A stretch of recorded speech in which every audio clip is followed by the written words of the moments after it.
Hola, ¿qué tal? Mi nombre es Daniel Vicencio Hernández con la matrícula BNL 092942. A continuación les voy a presentar mi proyecto integrador de la materia mecánica clásica. Les voy a estar contestando algunas series de preguntas con el objetivo de comprender las definiciones del equilibrio de cuerpos rígidos y para identificar las fuerzas internas y externas. La primera pregunta es, ¿qué es el equilibrio de cuerpos rígidos? Un cuerpo rígido es todo cuerpo o sistema de partículas en que las distancias son fijas y constantes entre ellas. En otras palabras, si el cuerpo es sometido a una fuerza externa, no sufrirá deformación.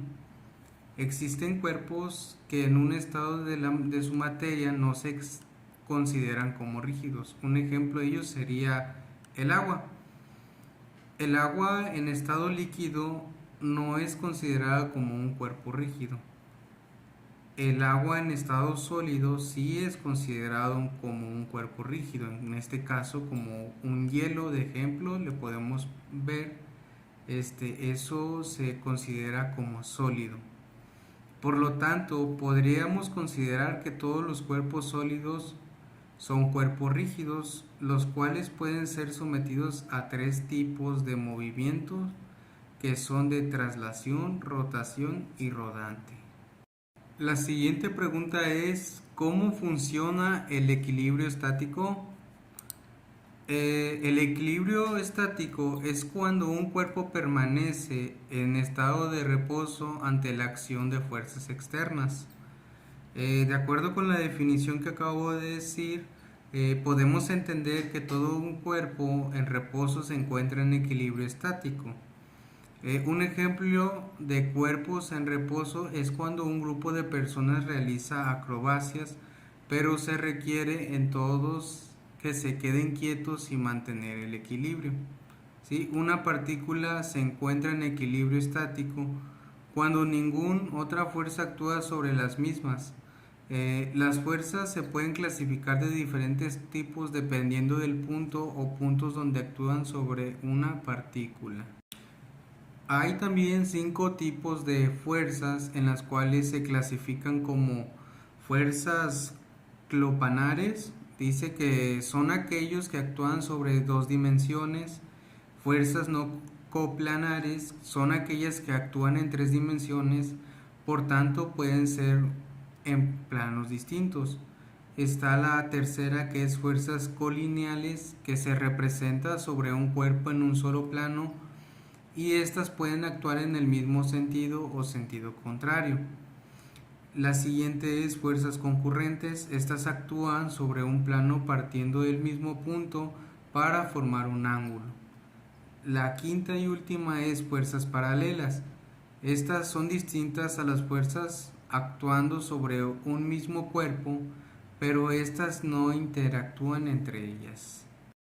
La siguiente pregunta es, ¿conoces las diferencias entre equilibrios dinámico y fuerzas de inercia? Aquí me dice que justifique mi respuesta.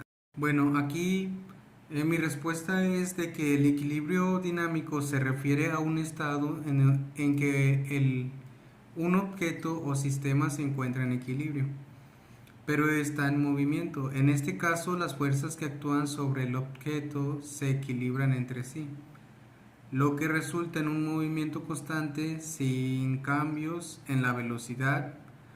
Un ejemplo común de equilibrio dinámico es un automóvil viajando hacia una velocidad constante en una carretera recta y nivelada, aunque el automóvil está en movimiento.